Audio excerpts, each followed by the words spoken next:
jamais justement, ça c'est ce que j'ai appris vraiment avec ces livres-là, c'est tellement jamais s'arrêter au regard, etc., mais tellement creuser, fouiller, etc., et qu'on se rend compte que les gens sont tellement plus intéressants que nous, en fait. Vraiment. Alors, ce qui relie aussi ces deux textes, et notamment le texte de Pasolini, c'est la dynamique de l'écriture. Vous nous donnez, un conseil que vous vous donnez à vous-même et qui est très intéressant, qui est le suivant. Dans la piste Pasolini, lire ne suffit pas. On s'essouffle à lire et à apprendre de nos maîtres.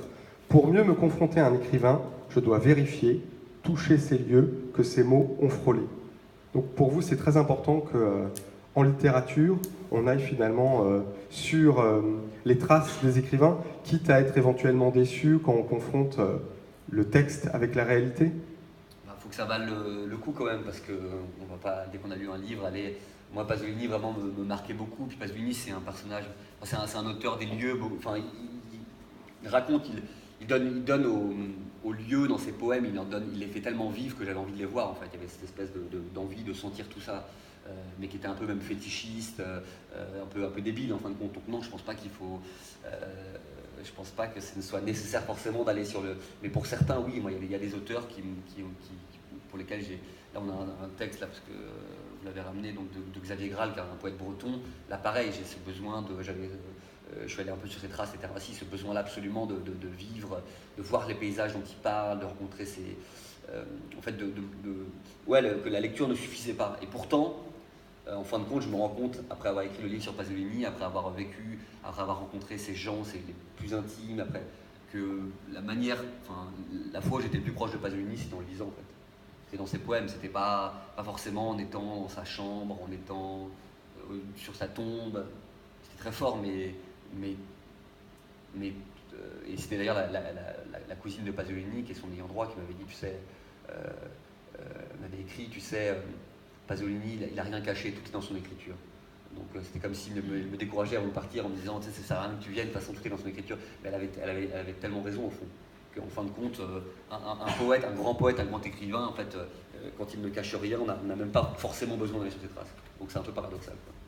Mais Pasolini, oui, ma grande confrontation avec Pasolini est dans sa poésie, dans ses mots, et après le voyage est venu juste apporter quelque chose en plus. Quoi.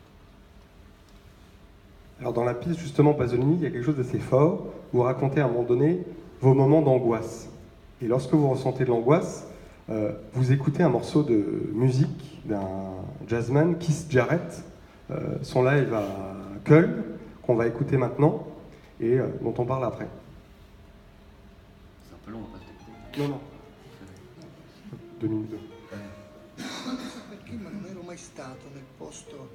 Et c'est la voix de Nanni Moretti qu'on entend, extrait de Journal intime.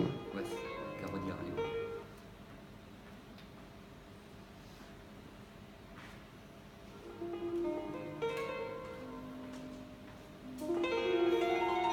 À la toute fin de Carodia Radio, en fait, il va sur les traces de Pasolini, sur le lieu de sa mort, en fait. Cette musique.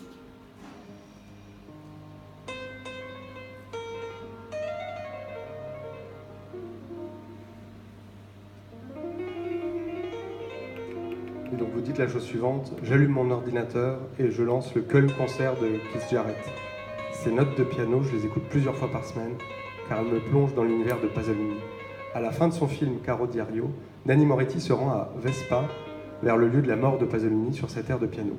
Par mimétisme, obsession, j'écoute Keith Jarrett dès que je veux me rappeler plus profondément encore à Pasolini.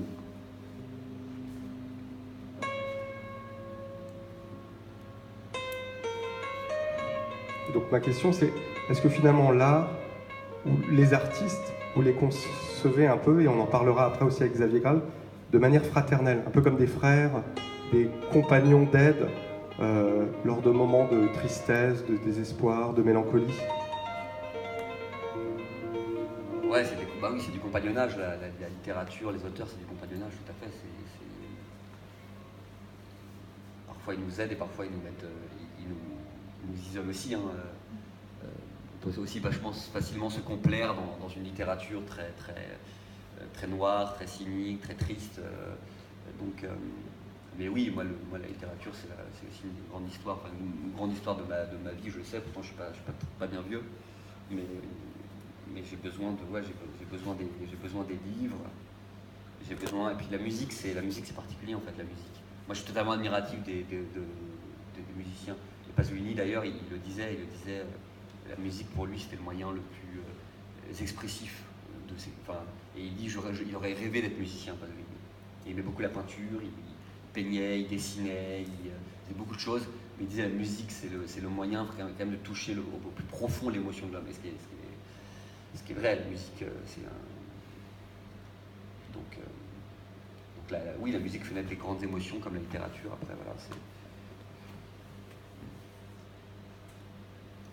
Alors justement, comme vous parlez de Pasolini et de l'importance de la musique, c'est vrai que c'est un artiste qui a un éclectisme assuré dans ses références. Il mélange Bach, Mozart, Ennio Morricone, les musiques du monde, du Kenya au Tibet, dans l'Évangile selon saint Matthieu, Théorème ou Médée. Et là, on va écouter un extrait de la bande originale composée par Ennio Morricone dans Théorème.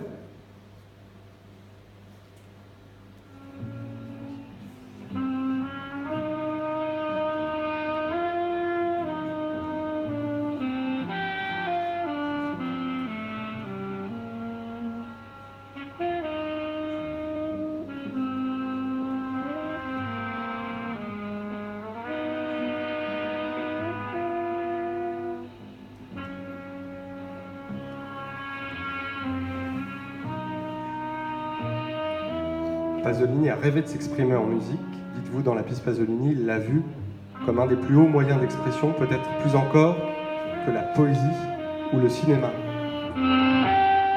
Et juste après, vous racontez aussi votre passion pour la techno, qui est une musique aussi propre à votre génération. Mais ce qui est intéressant là-dedans, c'est que finalement, vous aussi, vous faites correspondre l'ancien et le moderne, le passé, je dirais, le récent, dans l'idée aussi de faire finalement communiquer la culture et les arts. C'est-à-dire que vivre en même temps la génération de la musique de votre époque, et en même temps travailler sur des gens comme Pasolini, qui eux-mêmes étaient dans une sorte d'éclectisme comme ça, musical.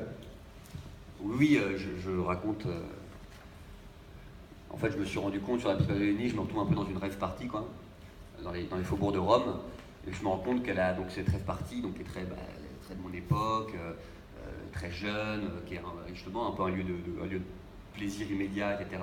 Et je me rends compte qu'elle va vachement en fait à résonance avec cette espèce. Donc là, je me suis dit, en fait, je me suis complètement paumé sur la piste de Pasolini, là, je suis plus du tout là. Et en fait, je me rends compte que, bah, si, en fait, complètement.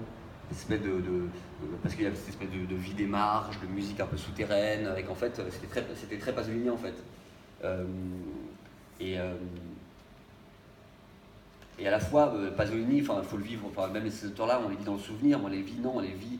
Pasolini notamment est un poète de l'action réelle en fait.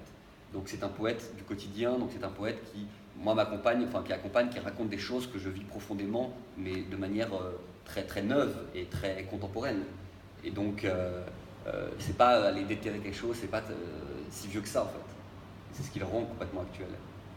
Et du coup, quand je parle de la musique, je dis qu'en fait, oui, à un moment, on se rend compte qu'on tombe sur une musique qui nous couche, qui nous parle, parce qu'en fait, elle est aussi un peu le miroir de notre âme, de nos émotions. Et c'est formidable la rencontre avec la musique. On se dit ça, je sais que cette musique, elle va me poursuivre jusqu'au bout de ma vie. Et donc moi, oui, c'est une musique très actuelle, très... parfois un peu sombre, un peu très mouvementée, qui a un peu le même mouvement et le même rythme que le cœur. Et je me rends compte que oui, elle me touche beaucoup, mais que ça n'a rien de paradoxal avec cette espèce de recherche que je peux avoir avec Pasolini à ce moment-là, quoi. Au contraire.